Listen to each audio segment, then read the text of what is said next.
good. All right, thank you so much. We're calling this MRL meeting to order at 10:05. Can we do a roll call? Director Lopez, Director Giallo, Director Barrientos, President? Director Here. Nygaard, Present. Chair Trigger. Present. We have a call.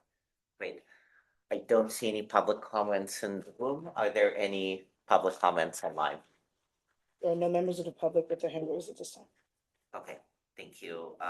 Going back to action item 3, which is approval of the minutes from April 10.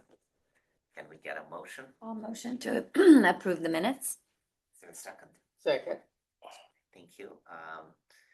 I do question for the clerk. If we're all in person, do we need a voice vote? Yes, we do. Okay. Feel free to call the roll. Can we take public comment before we move? Oh, on? yes, thank you. Are there any public comments online for minutes approval? There are no members of the public with their hand raised at this time. Okay. Yes. Director Lopez, Director Diallo, Director Barrientos. Director Yes, okay. Director Nygaard, Yes. Chair Trigger, Aye. and the minutes are approved. Thank you so much.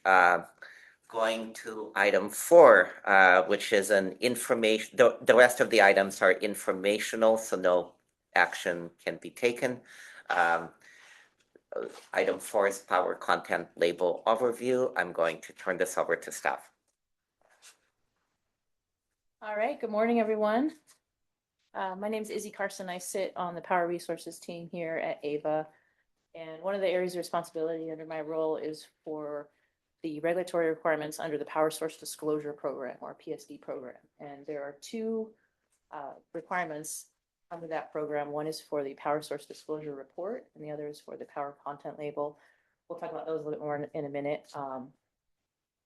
As I kind of set the stage here, for last year in 2025, there was an amendment to the regulations governing the PSD program that requires some new information to be displayed on the Power Content Label.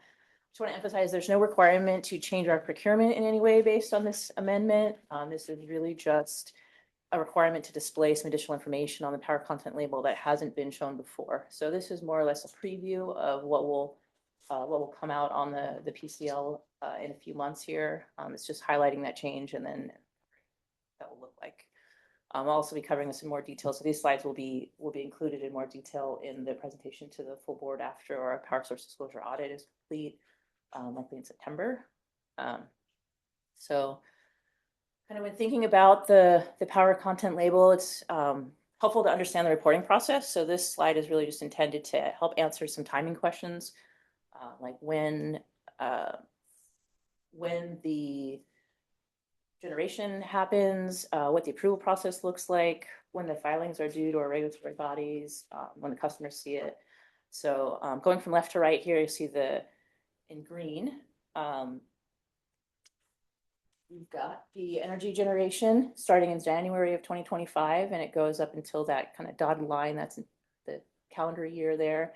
The energy settlements period, which is I see starting in 2025 and goes really till about mid-year, the following year. So about we do typically get some true-up volumes past that point, but it's very small. That first kind of pink bar there is our June 1st Power Source Disclosure filing. That date obviously just passed. That goes to the California Energy Commission, or CEC. That filing is a really very detailed report showing every megawatt hour of electricity purchased by source and location for that previous calendar year. You can see the blue bars under that is really the review period that goes out through the duration of the summer. First reviewed by the CEC, and then also separately by a third-party auditor or approved by the board. Our board specifically voted to engage an auditor for that process. So we don't have that attestation needed. We just do the third-party auditor. All of that's really complete around September, first week of September. And then the final Power Content Label is posted to our website in October. There's a requirement that it's actually posted by October 1st. So that draft PSD filing that's due on June 1st really provides the underlying data for a power content label, which in its draft state is also included in another regulatory requirement known as the joint rate mailer that goes out to customers July 1st by email or hard copy. The default is email. If they don't have an email on file, then we mail those out. And that joint rate mailer includes a comparison to PG&E's draft power content label numbers also. Everyone's final numbers are due in October, so at that point, everything is still in draft form. That's kind of more or less the reporting process in a nutshell. You can see it's like a 2-year period, really, so it's a very lengthy process. You can see how changes can delay that and the reporting lag that's kind of associated with these different timelines. So, slide. So the PSDR filing program requires all electricity providers to submit an annual report disclosing the sources of power that were purchased for their customers over a calendar year. And that data is then rolled up and reported on the power content label as a percentage of total sales. And the power content label is really just really a means to share with customers in a more easy to understand format where their power came from during a given calendar year. So it's just kind of a snapshot. And here we have our 2024 power content label. And this format is historically how, at least over the past several years, how the information has been displayed. Visually, it's similar to a nutrition label. You can see it displays the power mix for both our Bright Choice and Renewable 100 products separately. It also shows the emissions intensity associated with each of those products. And then there's a California mix on the right, which just like allows customers to compare their content to the statewide power mix. So for the 2025 power content label, the amendment to the regulations was requiring an additional column to be shown for what's called loss adjusted load. And that new column will show up on the far right to what we've seen historically in this 2024 PCL.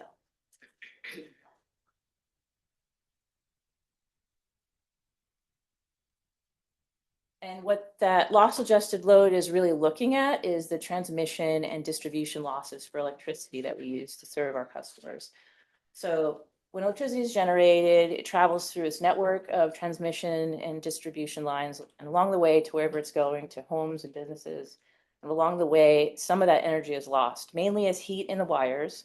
And those losses mean that the amount that you actually get is less than what was generated. And that lost energy is the transmission and distribution loss.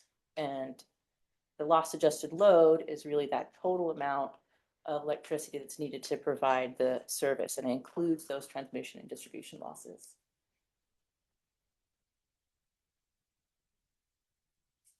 So how are those calculated? The CEC is publishing default loss factors for specified in-state and out-of-state resources. So you can see in-state, it's just a flat 4.4%. This is updated annually, but for this current 2025 cycle, the in-state is 4.4%. And so it doesn't matter if your resource is just right here at Altamont, or if it's like down at the border, every resource in-state gets that 4.4% default assigned to it. Similarly, for out-of-state, it's a 6.6% loss factor, and it doesn't matter, what state that's coming from. It's just across the board. So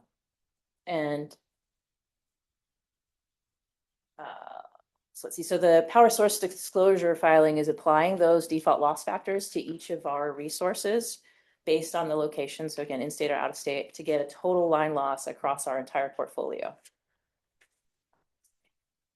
And then how that shows up on the power content label is again in that new total loss adjusted load column, which will be on the right. It's at the far right here.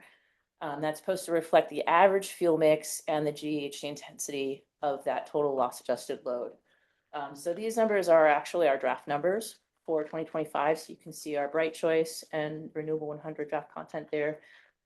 Renewable 100 is very much the same as we've seen it previously. 100% of the retail sales are covered by wind and solar. Bright Choice, also similar to how we've seen it before, it shows the power content, made up of the different renewable products, and it has the emissions intensity on top. We're very close to 100% this year, which is a little bit different from previous years, but how it's displayed on here is very similar. And then again, you have the total loss adjusted load column, which again is reflecting the average fuel mix of the entire portfolio. And this is a little bit of a different way than how we've seen it, not just because it's a new column, but because it's looking at our portfolio as a whole. So it's combining the retail sales from both Bright Choice and Renewable 100 across both products, and including the transmission distribution losses again across both products. So it's a combined kind of portfolio view. That gray column, because we've never seen it in this way before, that gray column is included here really just for illustrative purposes of how that loss adjusted load is looking at the totals. It's looking at it as a single portfolio. And so if we were to combine both the Bright Choice and the Renewable 100 into one product, those are kind of the emissions intensity and like product mix makeup that it would reflect. And that's what the loss adjusted load is looking at, and then applying those losses on top of it. So that gray column is not included in the power content label. Again, that's just for illustrative purposes. The new column is really that loss adjusted load on the right there. And again, I want to emphasize that we're not doing procurement any differently. This is really just a change to the information that's being provided on the label itself. And in case it's helpful, I wanted to just share an analogy with water. So if you think about like how water gets to your house, right? If you think about water coming from a reservoir and ultimately getting to your house, there's even, it doesn't matter how well those pipes are sealed, there's some evaporation that will happen along the way. And so the evaporation is really kind of into the line losses, and you're still getting and needing all the water that you need. And that's kind of the retail load for the Bright Choice and Renewable customers. They're still getting and using all the electricity that they need and that they've always gotten. It's just that this new column is really just showing the full impact of what's provided, even if some of it never reaches you. So that's kind of the update in a nutshell. I'm happy to answer any questions. Let me say a couple more things on this. So every few years, there's some form of change on the power content label, I would say. And, this is a somewhat technical sort of nutrition label update. But we always feel it's good to be very transparent and just educate the board on how these changes are coming through and sort of why, because we do obviously look a lot at our power content, and that is an area that is of high importance to our board, our communities. And so when you look historically, the last number of years, they've changed it at various times in terms of what the emissions are from certain types of energy products, and sometimes they change the format here. And so over the years, there's been some pretty dramatic changes on like emissions accounting methodology. This is a new element that's related to line losses. This is not a new thing. There's always been line losses, of course, but the fact that it's on a power content label and the fact that they're sort of applying, sort of nutrition labels or power content disclosures on there is new. And it's worth flagging this in the context of like our board mandate to be 100% clean by 2030, because that mandate is, I would say, implicit on retail load, but not explicit. It's not stated there. So this is the type of thing where when they create new disclosures or new rules, it's good to make sure that we're updating the board and thinking about, do we need to update our policies too? Because I wasn't on power content label before. And so we never needed to explicitly say this is on retail load, but it was implied back then because that's what the power content label was on. So now that you add an element, it's worth making sure that everyone is aware. Well, there's probably some technical matters that we would want to update at some stage on our broader policies or board mandates and things like that. There's also things on the horizon related to 24/7 emissions accounting and things like that will be even more complicated. But I think we're just going to start layering in these updates and find if there's a time to sort of batch in some more meaningful dialogue, whether it requires changes as well.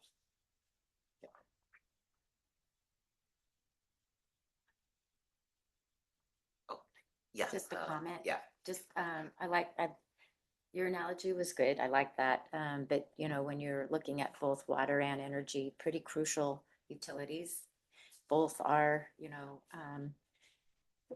very closely monitored because yes, prices are always going up.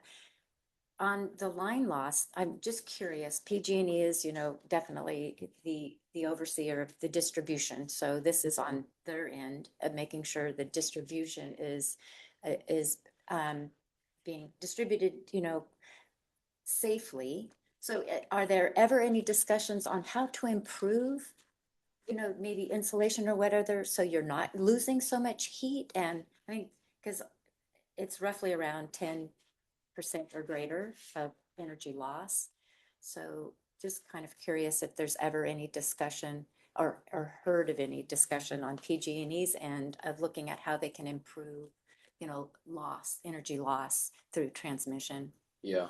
You want to take it at that or you want me to- Not that I'm aware of, at least not So some it's of the. just a given that Yeah, we're I gonna mean, have The concept loss. of line loss is a known thing. Obviously, Yeah. we have many miles of transmission and Yeah. distribution. A lot of this is transmission related because that's going much farther distances. Distribution, of course, also has it, but it's I don't know what the breakout would be from a Yeah. percentage basis on what is where.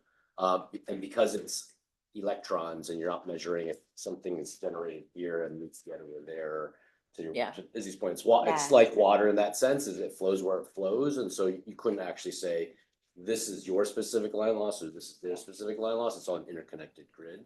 The short answer is we're not engaged in that process itself because again, we Right. don't manage wires and lines. It is a thing to be conscious of.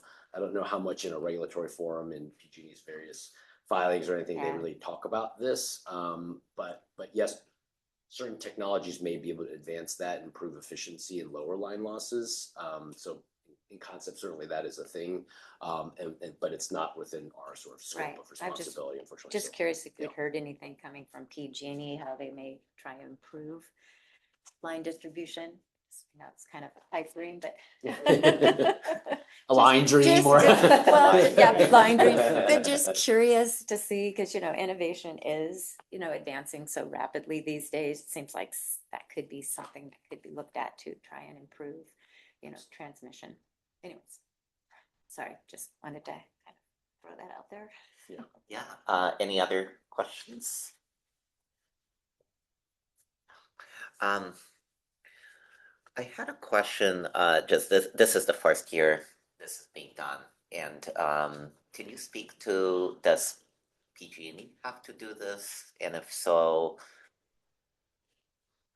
well, this is a compound question. And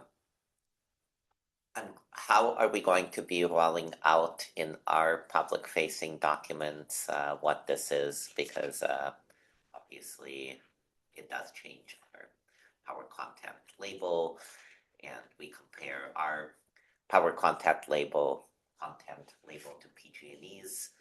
So also how is there in this in the subject legislation, are there certain minimum standards for how this information is presented in public facing documents, whether there are customers or PG&Es? Okay, yes, so every load serving entity is required to adhere to these new regulations that are amended, so PG&E inclusive, all CCAs. Everyone's power content label will have this new column moving forward. The joint rate mailer that is going out in July 1st will still have the historical view that we've had for the last several years, and that's similar to the 2024 view that we had there. That will include PG&E's comparison power content label in that same format. But when the finalized templates go out for everyone later this year, so for that October 1st filing and posting to the website, everyone's will have that new updated template. So across the board.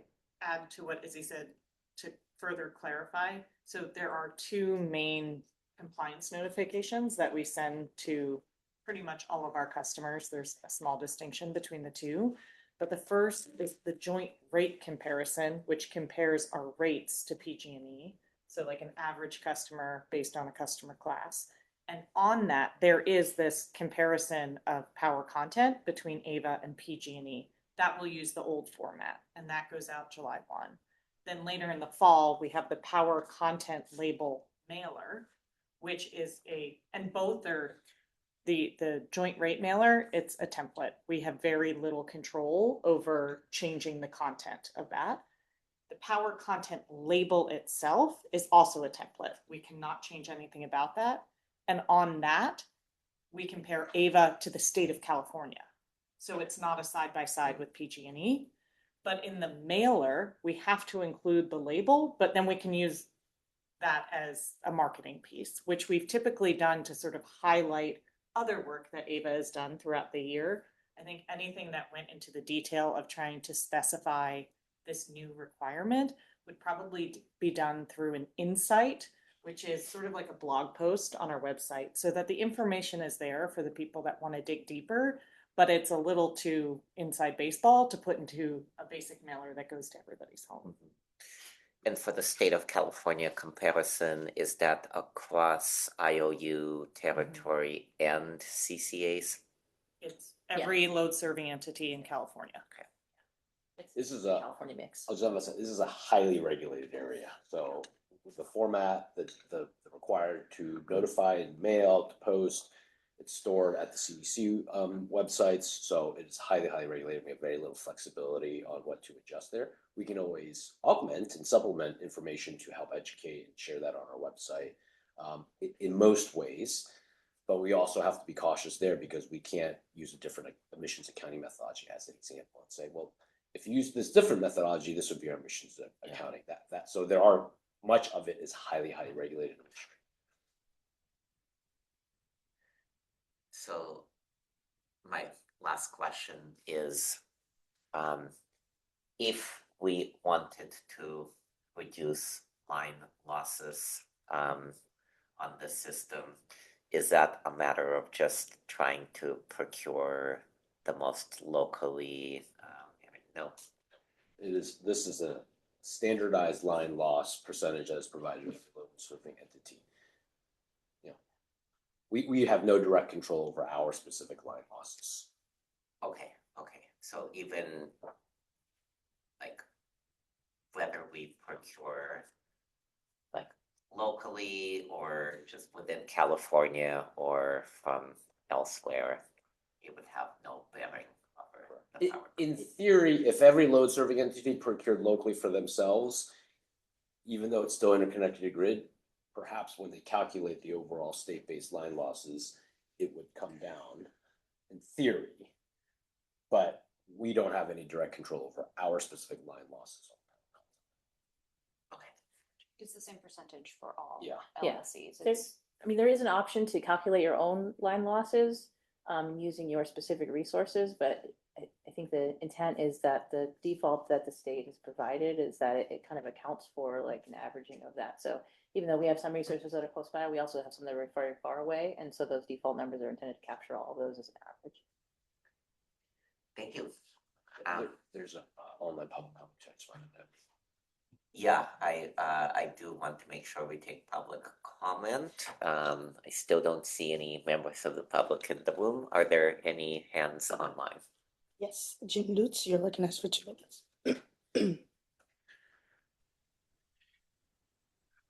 Thank you. Nice, clear, well, this is Jim Lutz, and that was a nice, clear explanation. I've just got a couple questions. What are, speaking of line losses, what are AVA's overall line losses? Looking at, I think it was slide 6, it looks like it might be. Is that the 5% overall?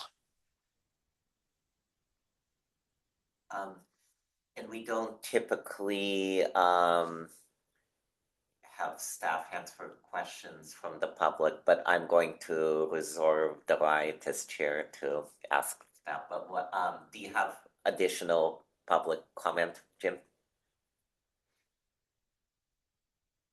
Is where'd it go? Oh, on slide 3, there is a line item called emerging technologies, and I was just curious what that was. And so that's just those 2 questions are all I have. Okay, thank you. Through the chair, if staff could answer those questions. Sure, to be honest, I'm not sure what falls under that emerging technologies call row. That's not something that any of our resources are categorized under, at any point. So we could definitely look into that a little bit further. But again, if ours are all categorized under the hydro or renewables, in some cases nuclear, unspecified, there's nothing under the emerging technologies category at all. In terms of that column, you're asking if that column on slide 6, what the line losses are. That column is actually the loss adjusted load. So it doesn't reflect the line losses independently. It's incorporating those line losses into our total portfolio. So I don't know what they are broken out independently. It's applying those losses though to each of the resources it's then rolled up into that column for the adjusted load. It's a little bit of a distinction there that it's not just the losses that are in that column. It's incorporating the entire portfolio and then adding those losses in. Thank you. Well, seeing no other comments, doing one more scan around the room, we can, with thanks to staff for this presentation, we will move to the next item, which is item 5, legislative update.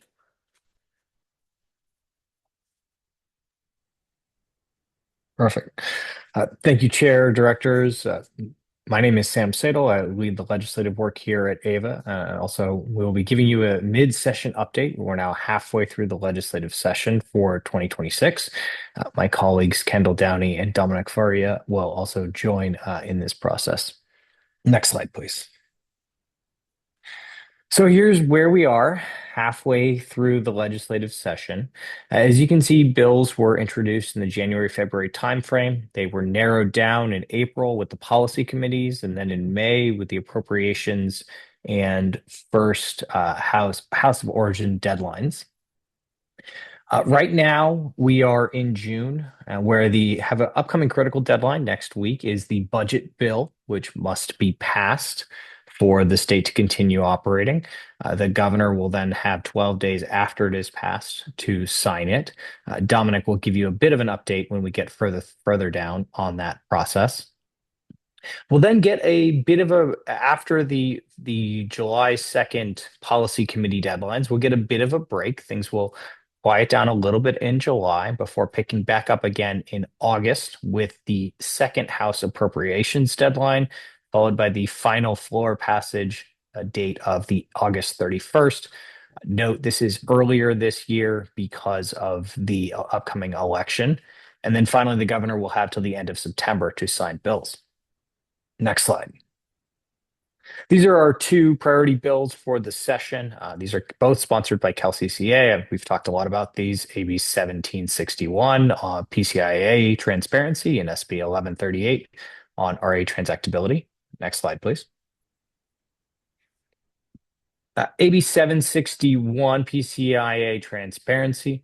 The bill passed the Assembly with an overwhelming and bipartisan majority. So we're pleased to see that process. It is now expected to head to the Senate Energy Committee in the next couple of weeks, although we don't have an exact date on that. As you can see, it's got a wide support. Really very well done by CalCCA and the broader CCA community to get that support up and running. So far, the only official opposition is from SDG&E. Next slide, please. Our second priority bill for the session is SB 1138. This is our RA transactability proposal. This passed the Senate 31-0 to 9, which was great to see. 31 in favor, no opposition, 9 non-voting. And that, which has then earlier this week, in fact, passed the Assembly Energy Committee and with unanimous support. So we're very pleased to see that. Next, it will move to the Assembly Appropriations Committee. This will probably be the bill's biggest hurdle. The CPUC has estimated a cost impact of $8.6 million per year in ratepayer funds. We clearly disagree and have been working to change to make sure that the members understand that. Currently, there is no registered opposition. Though, as a fair warning, if the cost estimate were to be a significant impact, this likely would be the place where it would have the largest impact in the second House Appropriations Committee. So we'll have to see where this goes, but we're of course working very hard to make sure that it moves forward.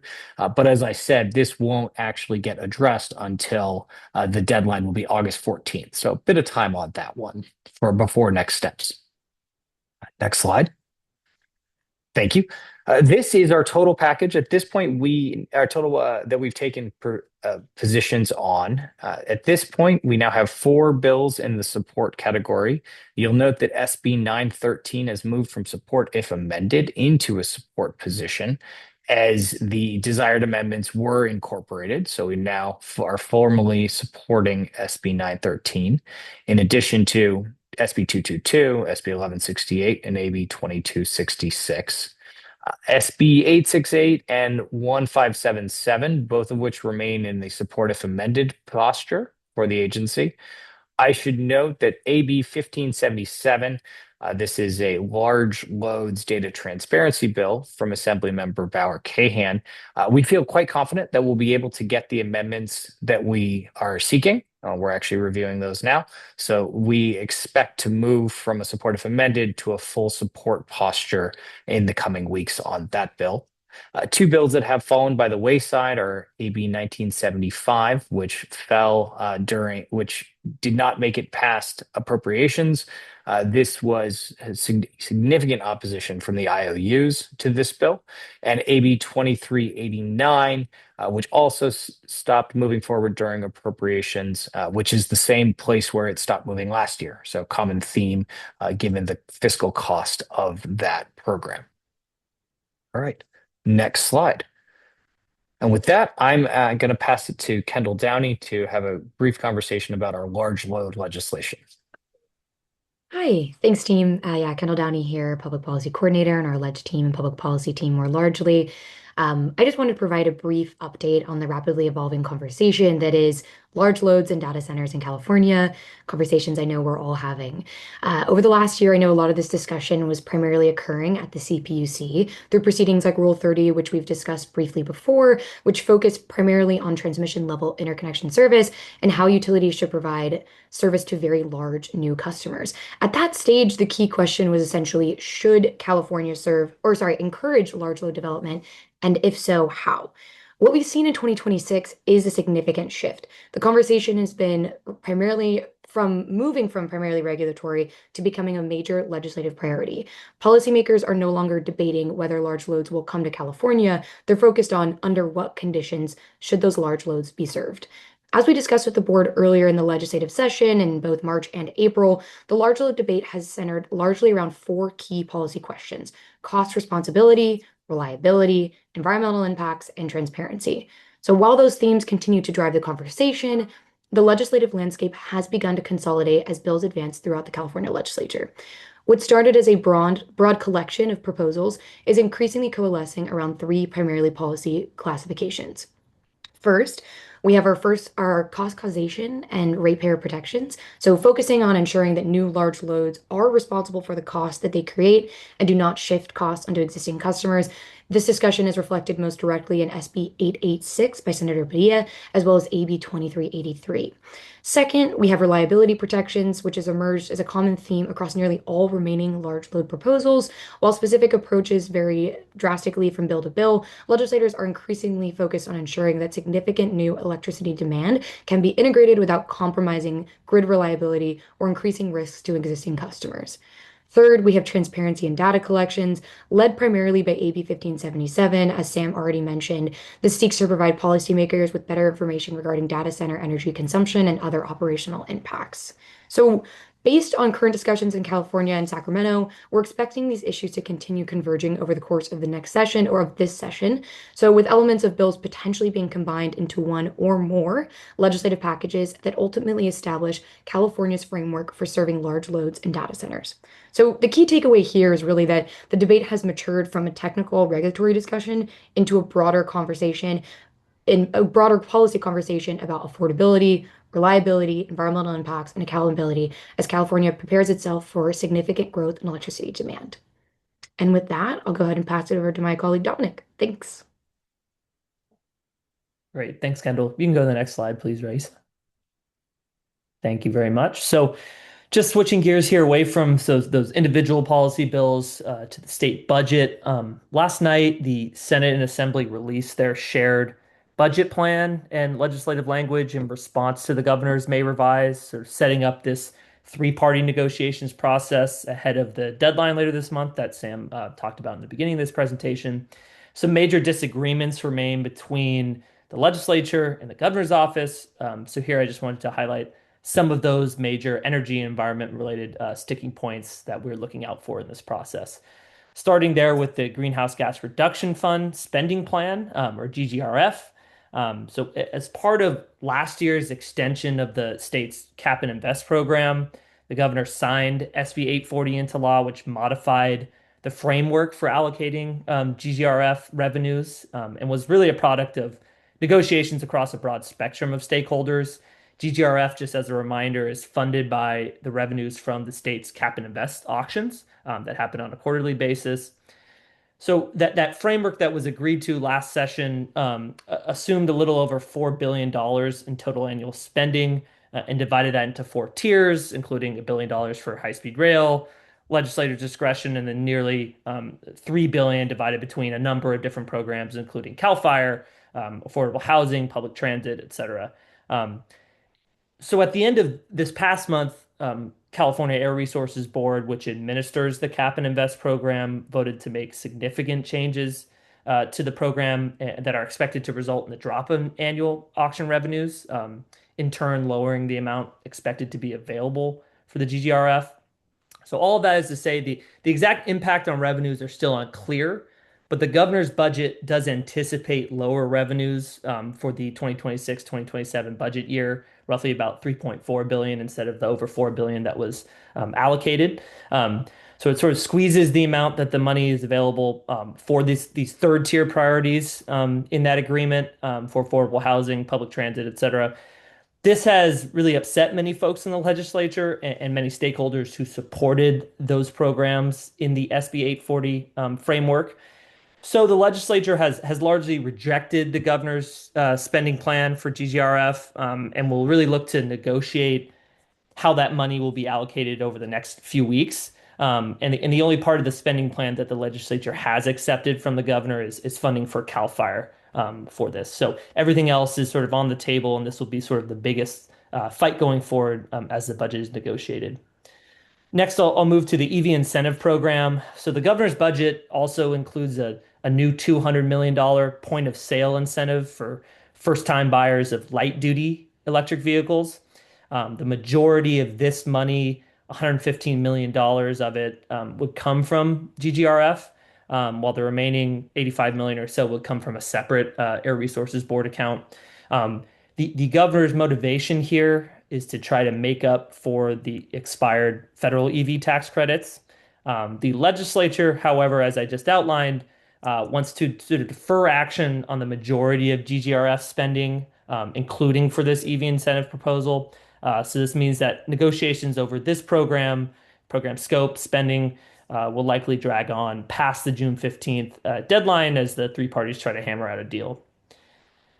Next, I'll go to climate bond Prop 4 spending, which the governor is proposing to use about $322 million of that over the next several budget years to support the California Transmission Accelerator Revolving Fund, which was created and established as part of last year's SB 254, which was the big sort of energy affordability package. This gave the state a way to publicly finance certain eligible transmission projects and really save money for ratepayers is the goal here. So similar to GGRF, the legislature has deferred making a decision on this proposal from the governor and is looking to work out the details on it with the governor's office over the next few weeks. So similar to the 2 points above. And the last item I'll touch on here is the Demand Side Grid Support Program, or DSGS. DSGS is a CEC run program that essentially pays residents, businesses with distributed energy resources, in this case batteries, to reduce their load and provide backup generation to the grid during periods of high stress. Since it was created back in 2022, DSGS has grown to over a gigawatt of capacity with participating customers located all over the state. It's essentially just one big virtual power plant. Currently, that program has budgeted around $30 million remaining for it, just barely enough to run the program through the end of this 2026 program year, after which funding is expected to be totally exhausted. So, for context, AVA has looked into participating in the DSGS program this year as an aggregator through our smart home battery program. But due to sort of funding constraints to the program, enrollment has been limited to only those who had participated in the past, which we haven't done, so we aren't eligible. So that's just the context there. The governor's office has two proposals here in the form of what are known as trailer bills. One would shift about $22 million in unspent funds this year to DSGS from a different CEC program called DEBA, while the other would essentially shut down the DSGS program after this year and transition those participants to an IOU run program overseen by the PUC. So all that is to say, so the legislature plans to adopt placeholder language, again, sort of deferring to negotiations for both of these proposals. But I will say, just in the run up to this, the legislature has indicated general support for the DSGS program, largely due to its success, and really wants to see more funding flow to it and allow it to continue past this year. So, sort of disagreeing with where the governor stands, and who wants to sort of phase this program out and transition it over to the PUC. So we'll have to see where things go in the next couple of weeks in terms of the fate of that program. But these are just some of the things we're watching as that process played out. So I will pass it back over to Sam as we move forward. Perfect. Thanks, Kendall and Dominic. Next slide, please, Raisa. So as we mentioned, the first house is complete. We now have two ongoing simultaneous conversations. One is in the second house, which is where they're finalizing policy committees, followed by appropriations, followed by floor. And then on the budget side, we've got the upcoming budget deadline on June 15th. But as Dominic said, many of these conversations will continue to play out through August through the budget trailer and cleanup hearing process. That's really it for us. There are a number of slides beyond this, which are detailed breakdowns of all of the bills we've taken a position on, as well as the full universe of bills that we're monitoring. But that's really there for your reference, and feel free to go back to it if you have any questions. We'll finish up there and pass it back to you, Chair. Thank you so much for the comprehensive presentation and all your good work. Are there any questions from committee members? I have 3 questions. I'll start with if you can go back to the penultimate slide on the California budget. It's a question on DSGS. My understanding is that the 2 trailer bills are essentially kind of competing, like they're both, from the governor, but it's shifting funds to DSGS. Good. Trailer bill 2 is kind of poison pill trailer to transition to an investor-owned utility run program, the EORP. My question is, can you just kind of confirm is that your understanding, but also the extent to which AVA or CalCCA more broadly is involved in this part of the budget negotiations, and are there any kind of parameters under which we may support a DSGS program in the future? Should it be favorable or oppose efforts if they are unfavorable to DSGS? Thank you, Chair Trigger. That is our understanding as well, that those 2 bills are in competition. I would say, taking from the budget subcommittee hearing that we had earlier this year, there is significant, as Dominic mentioned, significant support for the DSGS program in the state legislature. our expectation is that the legislature in its in its budget approach is pushing harder for more money into the program, not less money into the program. It's not to say that we don't we'll see what happens over the coming months, but we are optimistic that at least the legislature is taking a more positive view towards this rather than the governor's office. And we'll see. We have been involved with ongoing conversations at the budget committee level, but also at a broader coalition in support of the DSGS program and expanding it and extending it. So we are looped into that conversation. Okay, thank you. Thanks for continuing to keep us posted. My other two questions are on legislation. I am curious, well, if you could just remind me on AB 1577, what are the amendments that we are requesting? The amendments that we're requesting, Chair Trigger, the amendments that we are requesting are, we wanted to ensure that as the information was shared from the large load providers to the state, that there was sufficient time because some of that information has to come from an IOU to a CCA, to the large load provider, to the state. And if you are doing monthly reporting, the challenge there is whether or not that month we have, in fact, enough time to be able to do that. And so, in working with Assemblymember Bauer Cahan's office, we are coming to a point where we think that will be that there will be enough time, essentially, just pure number of days for that process to take place. And really, our goal here is to protect AVA so that if the timeline were to be too short, the large load provider would go to the state and say, hey, we can't do it. We're waiting on our LSE. And we may be sitting in the middle saying we're waiting on PG&E. And so we just want to make sure that there's enough wiggle room in there so that everyone is accounted for throughout the process.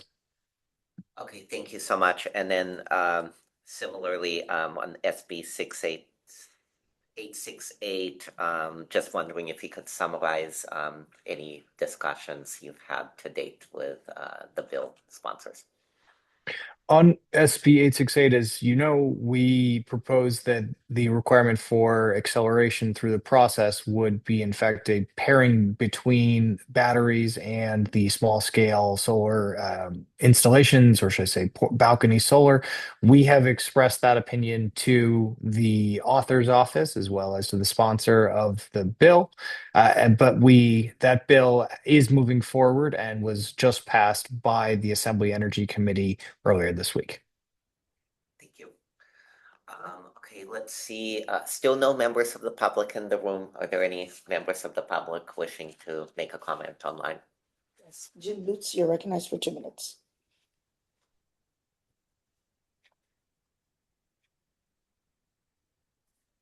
Yeah, and Sam, I really like your legislative update. It's very thorough and has nice links to the bill.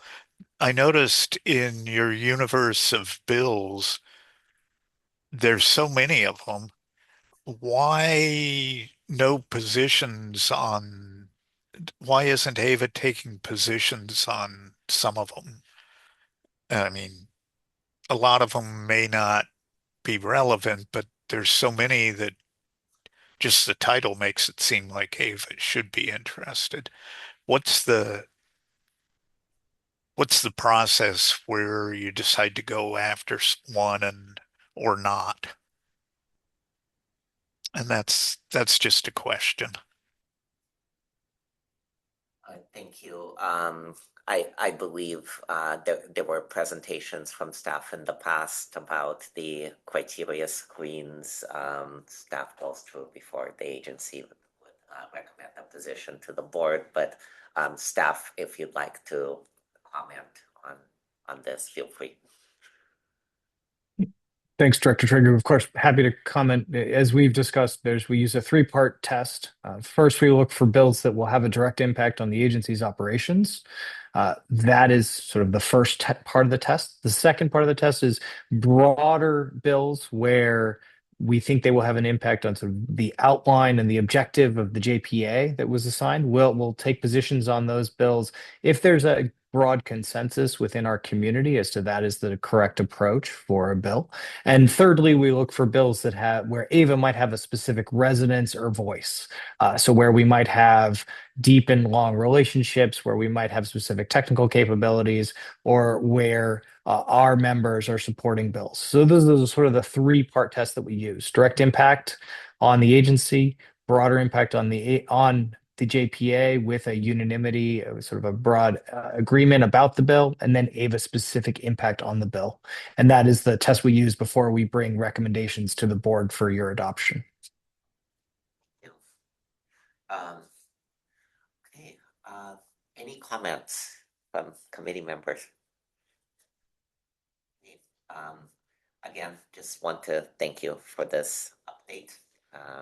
We look forward to continued updates as the budget and the legislation moves forward through the process. We're going to move on to our last substantive informational item, which is item 6. That is the healthy communities update. Thank you very much, directors, and good morning. My name is Dan Bertoldi, Electrification Program Manager here at AVA Community Energy. I'm going to be talking with you about the Healthy Communities pilot results. If you can go to the next slide, please. So Healthy Communities was a low-income direct install induction stove electrification pilot. So we focused this pilot on linking electrification to air quality impacts. This is a direct install program, so that means that AVA covered the full cost of replacing the gas stove with an induction unit.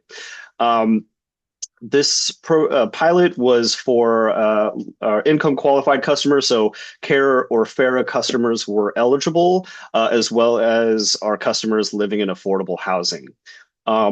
This program was a unique offering in that we also monitored indoor air quality before and after each project. And we wanted to learn a lot about direct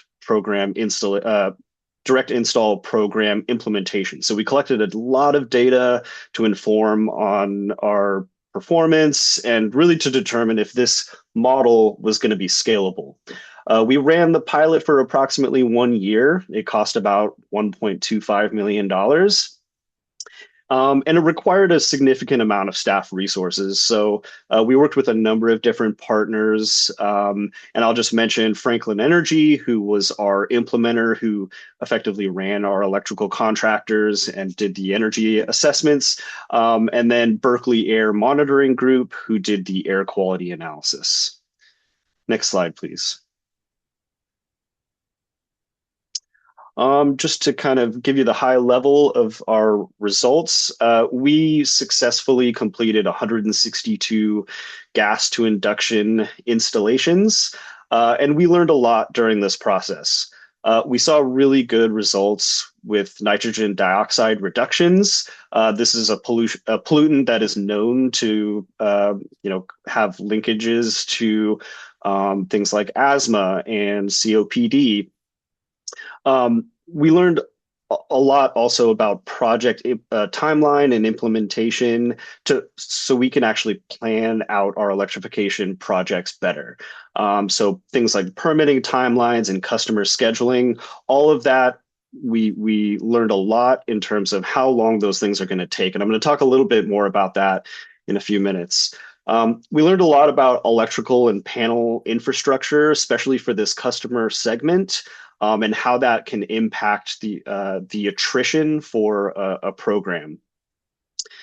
And we learned that these particular projects cost about $5,000 for the equipment and the labor, and that was effectively the benefit to our customers. It cost about $7,000 per project once you added on all of the administrative and overhead fees. Ultimately, customer interest was pretty low, and we saw a very high attrition in this pilot. And I'll talk a little bit more about why. And that was a surprising outcome considering really the high value and the high customer benefit. It was just really hard to give these things away. And in the end, we decided that we were not going to move forward with a scaled up program. However, we did take away a lot of learnings, and we're going to apply those to future electrification programs. Next slide, please. So I'm going to talk a little bit about our marketing efforts. So we used Ava's data to identify our care and fair customers, but we wanted to be a little bit more targeted and to find the customers most in need of this intervention. And so we used the state's Callan virus screen to identify customers in those high asthma rate census tracts. And so you can see here in these maps, the darker green areas are the census tracts with the highest or the higher asthma related emergency room visits. The East Bay and the Central Valley have some of the highest asthma rates in the country.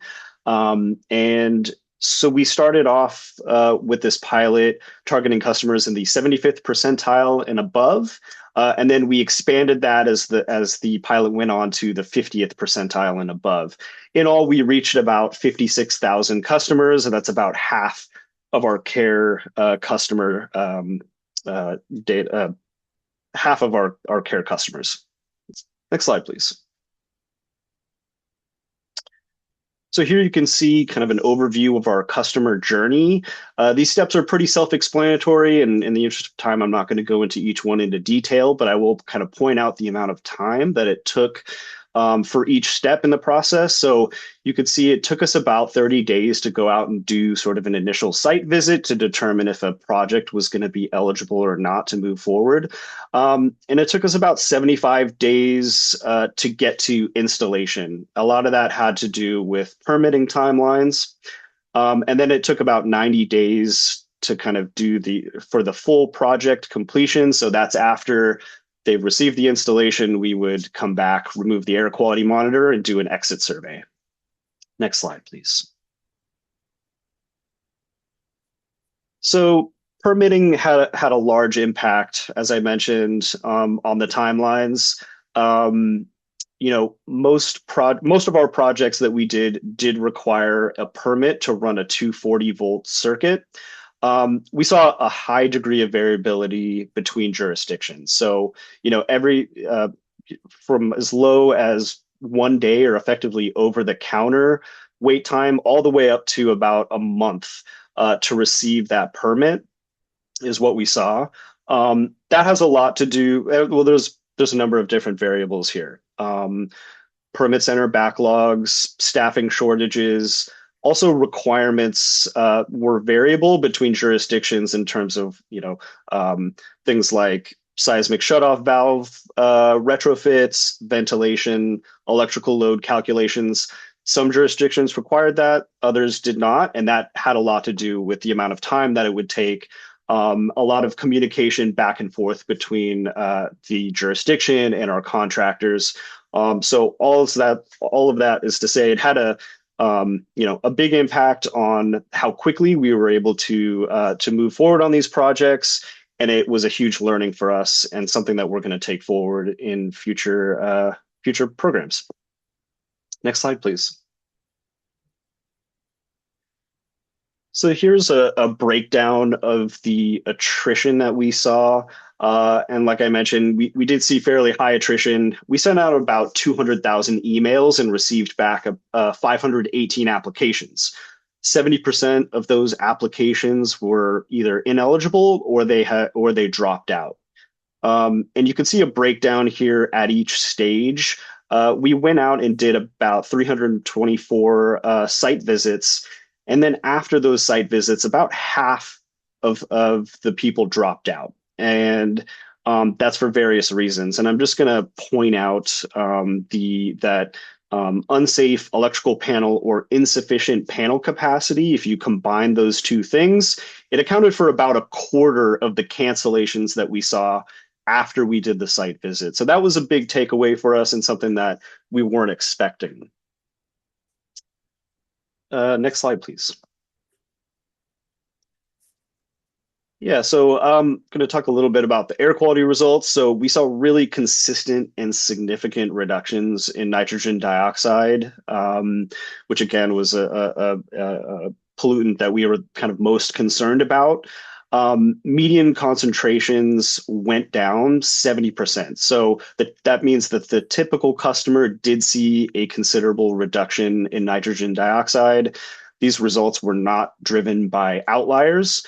Another way to look at this, at the data, and if you look at the graphs here, is the amount of time that the pollution concentrations were above the threshold that the EPA determines as safe for sensitive populations. So the medium number of minutes for carbon dioxide was 13 with a gas stove. After the intervention, that the number of minutes dropped to 0. So that is a really good finding. Carbon monoxide was another pollutant where we saw reductions. I'll note that the baseline for carbon monoxide was fairly low. It was in terms of minutes, it was only 1 minute above that safe threshold per day, and then after it, that dropped to 0. But carbon monoxide is a very poisonous gas, and any minutes above a safe threshold is too many. So again, a really good finding for this pilot. Next slide, please. Yeah, so in terms of next steps, we're going to take what we learned and apply this to future planning so we can implement programs better. We have a better understanding about, direct install program implementation, how to work with contractors, how to work with implementers.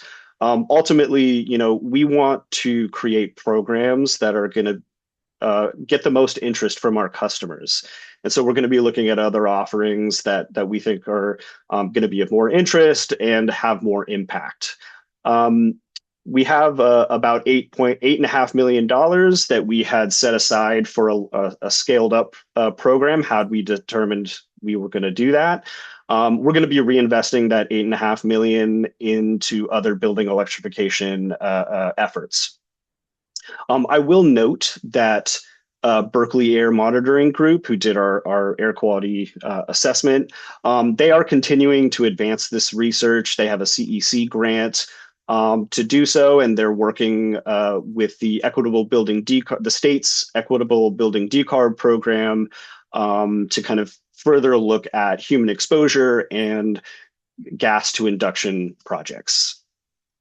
I also note that I'm working on a final report to kind of provide more detail into these results that can be used by program implementers and other industry professionals if they're interested to kind of take away some of these learnings.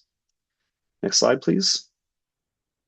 Yeah, and finally, I'll just say that, while we're not going to be scaling up this program model, we do look at this pilot as a success. We learned a lot about how to better run a program in terms of efficiency and market demand.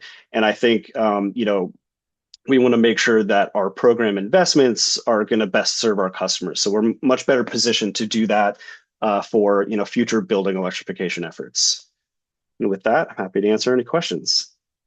I just want to add on that last point, just emphasize it, we really do emphasize the success of this program internally in terms of the learnings, because we do try to innovate and sort of push the envelope there. And so our goal is never full adoption, full success. Everyone loves every program, because quite frankly, I don't think that we're really pushing the envelope on sort of how we're innovating, how we're implementing markets, if that's the case. And I'll say there's been great engagement with not just sort of some of the contractors and partners that we work with here, but the CEC has been really interested in understanding how we approach this, because some of their EPIC and energy, grant funding is looking at sort of health and low-income communities, specifically with induction cooktops and things like that. So I think we'll continue to really extract the learnings here and build off of them for other program iterations. But also, what Dan emphasized in terms of some of the white papers or reporting that we want to do is to disseminate this information, right? If we were out there working on this stuff. We want to share that as quickly as possible, as efficiently as possible with other CCAs, with regulatory bodies, all folks, so we can all collectively learn how we can implement even more effective programs, etc. Thank you so much. Questions from I have questions. So did Ava partner with like nonprofits that do energy assessments? Because I know part of in reading your report, that was part of some of the issue is, having more of a full assessment. It was costly for staff to, be present. There are, in my region, in the Central Valley, there are some nonprofits that are actually doing energy assessments that train our youth to go out and actually do all of that firsthand. And it's really been a good partner for different types of programs like that. So just kind of curious if you have reached out to some of those agencies that do this kind of, are in alignment to do this kind of work too. I'm going to defer to Dan on obviously him leading this program on the engagement there more broadly. Yeah, so we as I mentioned, we partnered with Franklin Energy, who went out and did the energy assessments. They have a really sophisticated kind of approach to scheduling with customers and finding the right times to go out and actually do that in-home assessment. They also provide a lot of education to the customers. And so, their energy assessment staff was fantastic in this pilot. We had reached out to other CBOs to let them know about this pilot, and we definitely presented many times to them. However, we didn't directly partner with any other CBOs on this pilot. Thank you. Other questions? Okay. I have a couple. I really appreciated this presentation and the slide on average and median permitting time per jurisdiction was also not of great interest to me. I'm drawing some conclusions I will be taking up with my staff. And I also want to echo just my appreciation, and I see this as a success in terms of the learnings of the program. My questions have to do, well, I have one question on slide 8. I did note while directionally most, NO2 and CO counts went down pretty dramatically by and large. There were, in a couple of cases, some pretty dramatic increases in the other direction, and I was curious there are not that many data points, but I'm wondering what may be leading to what may have precipitated increases of this kind. Sure. So, other environmental factors will impact the monitoring sensor. So, effectively, we used a data logger to measure indoor air quality, and it was installed within the kitchen of each home. Things that could increase the readings for certain pollutants include burning incense, smoking in the home, even opening a window if they live close to like a high trafficked area will increase the concentrations within the home. So it's hard to know exactly why those why we saw certain readings to be higher after the intervention.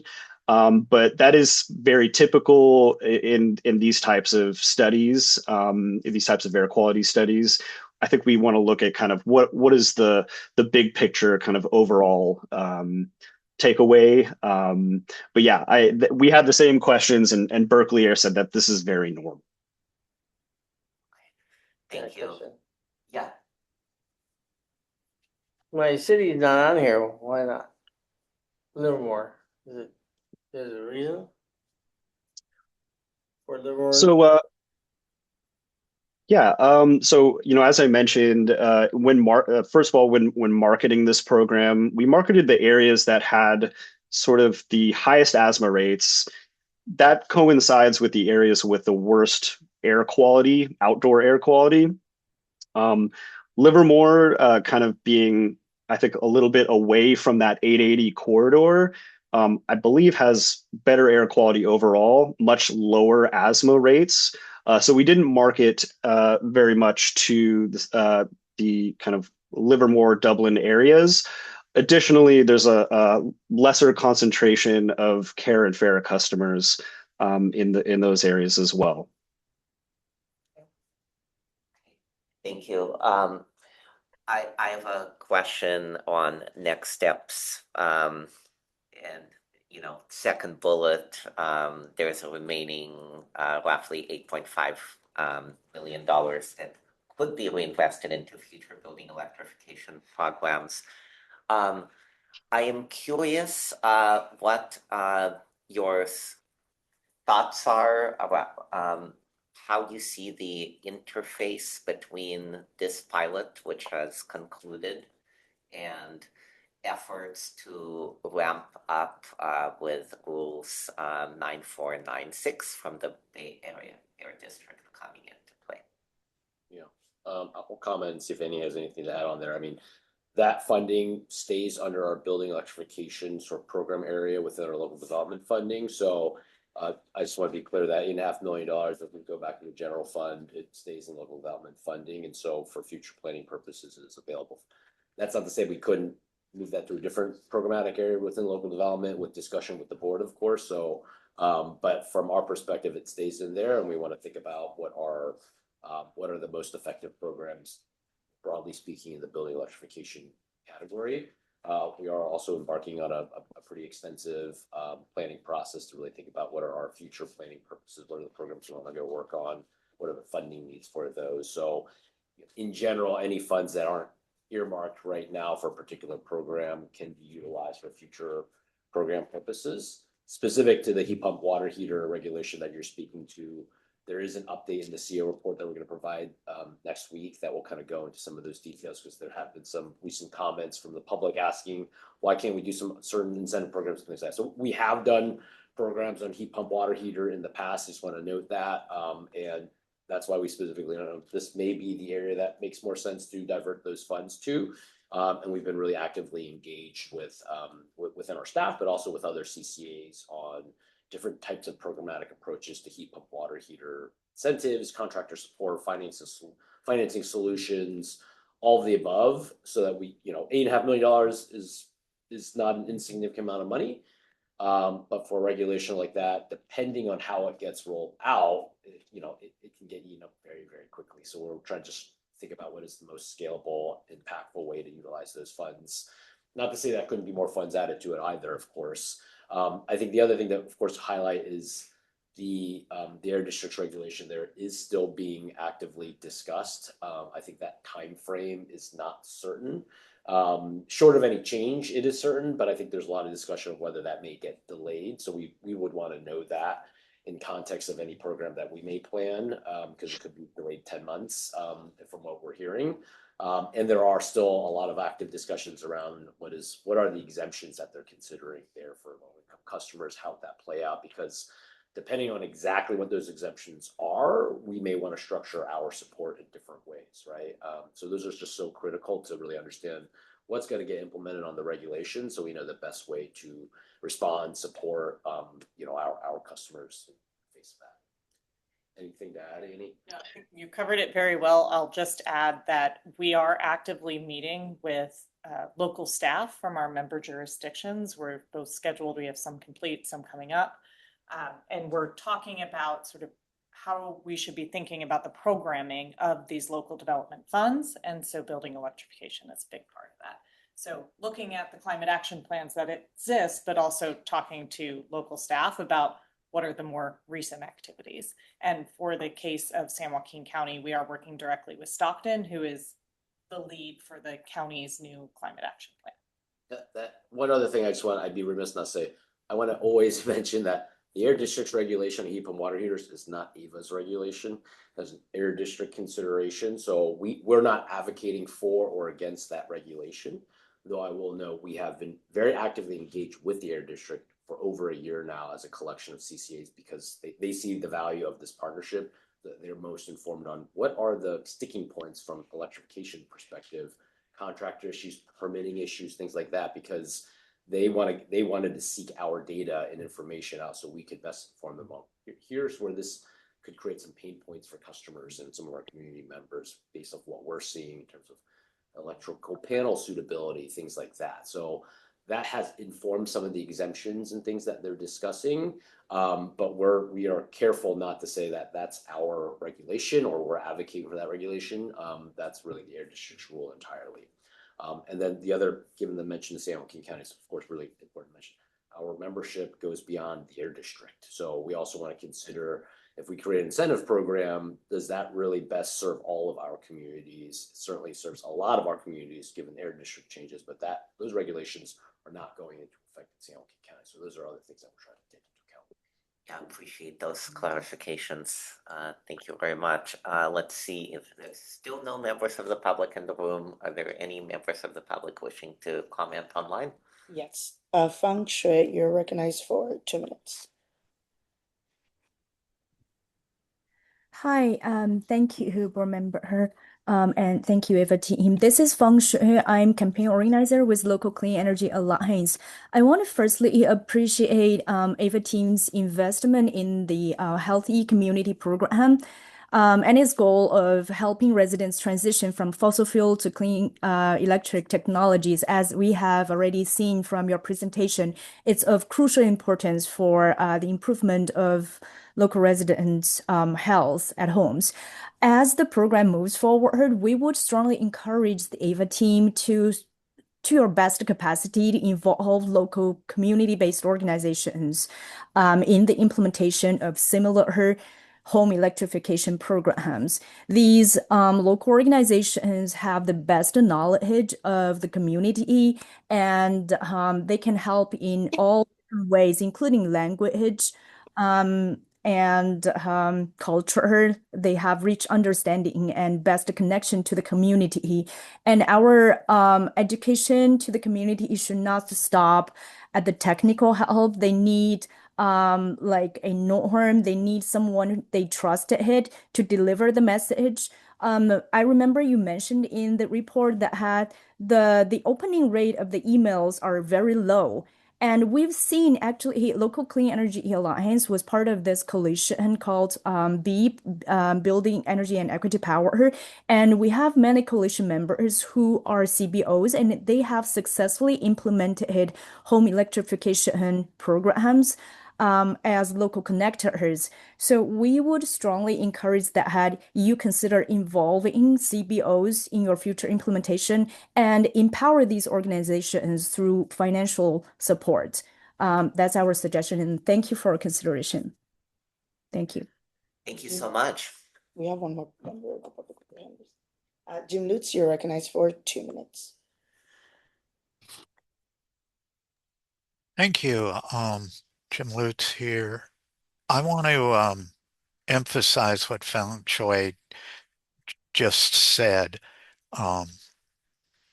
Contacting people by email is, and an organization they may or may not know or trust is a very bad idea. So I think that that's a potential source, a major potential source of improvement is working better with communities.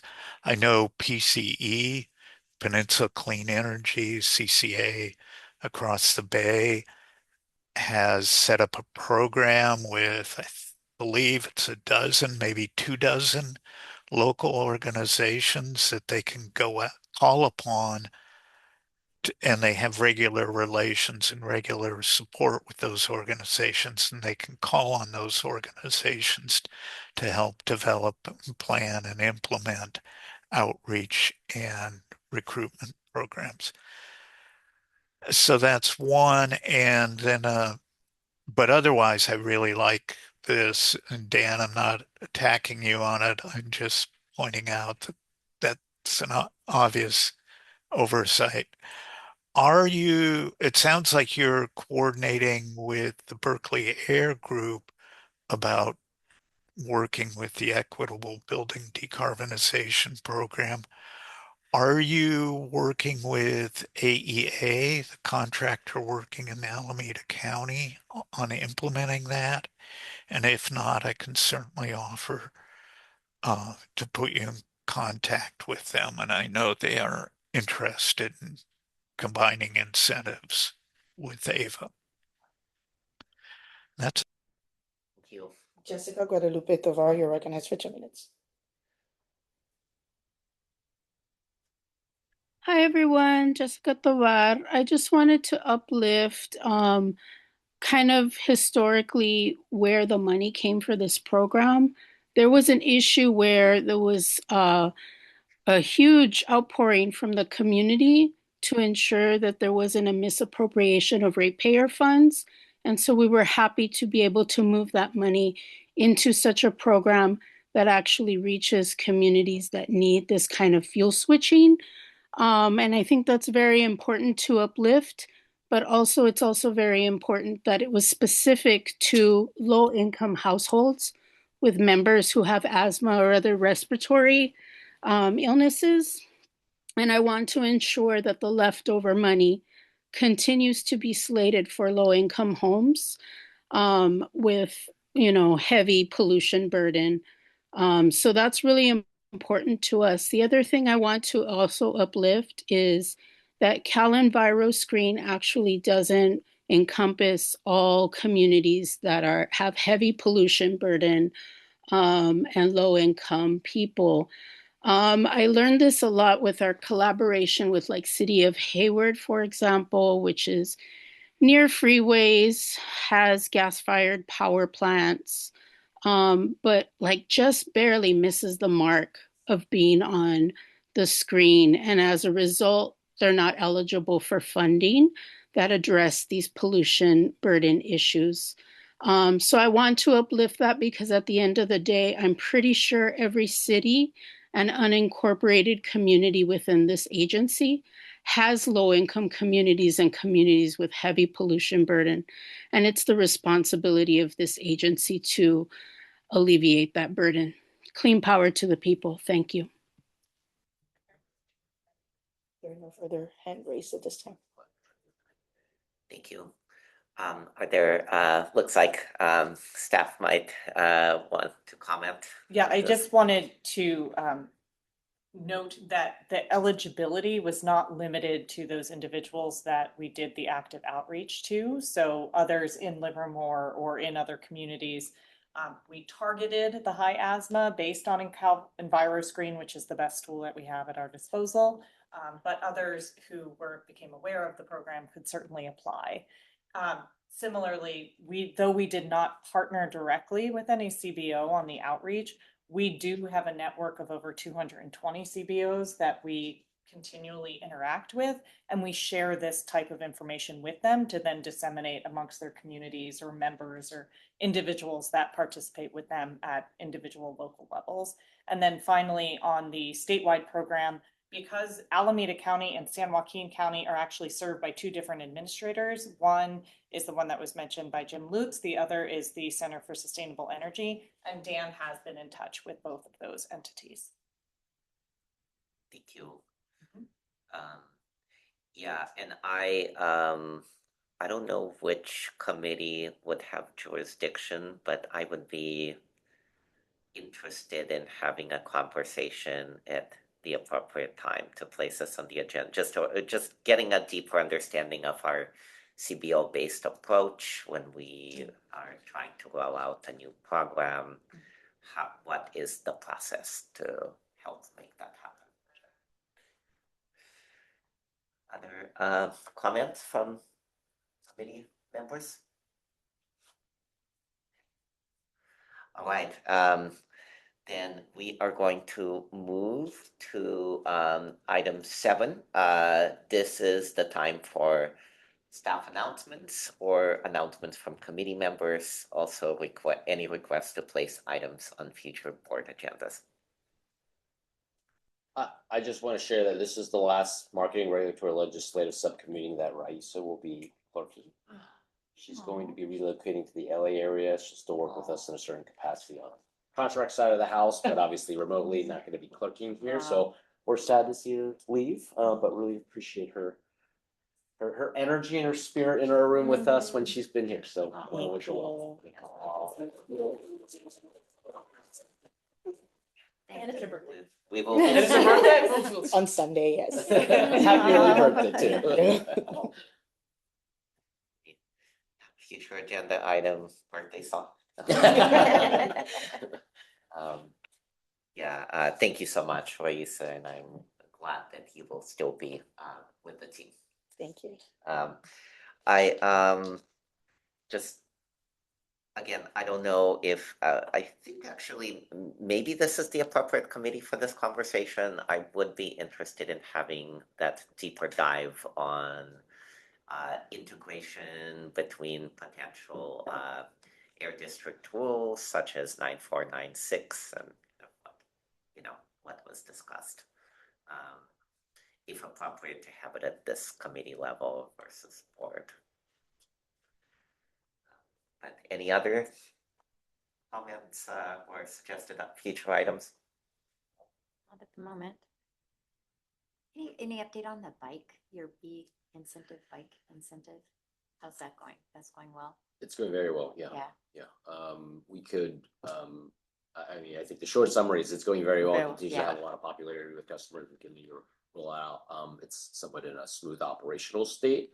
I think we provided maybe some stats specifically in the last CEO report that we've been providing on a quarterly basis just on each program. So I don't have the numbers memorized, but it continues to make very good progress, and we're getting funding out there. Since you asked, I'll just note two things. One is we are considering whether to extend that program or not with additional funding. So we're evaluating that internally. We may bring that forward to the board for consideration in the future. And the other thing I'll just note, which is interesting, is been great engagement with the local bike shops on that. And I think one of the constraints we found is their ability to keep up with the incentives and manage the sales process and things like that, which is, I guess, a sort of a good problem to have because it's impacting their business. And clearly this is a reflection of a lot of interest from customers. And this is one of those areas that we like to be very thoughtful in terms of how do we best support the local business, because what you want is smooth, sustained business, right? And you want to help create jobs, but you also don't want to create jobs that are not jobs that you can keep. So it's those types of elements that we think a lot about. So this is a side comment. Maybe I'll just share one metric. So when the program was designed, there was a set aside of 40% of the funds for income qualified applicants. And we're seeing around that percentage in Alameda County actually redeeming the vouchers. In San Joaquin County, we're seeing 74% of the redemptions are from income qualified customers. So really being taken advantage by that community. And I think high gas prices are further helping that along. Yes. We have it posted on our link on our website. Fantastic. Love it. Get the word out there. Yes. Thank you for that update. Seeing nothing else, I think we can adjourn. We're adjourning at 11:33. Do we need a motion to adjourn? Or? No, we do not. Okay. Adjourned at 11:33. Thank you.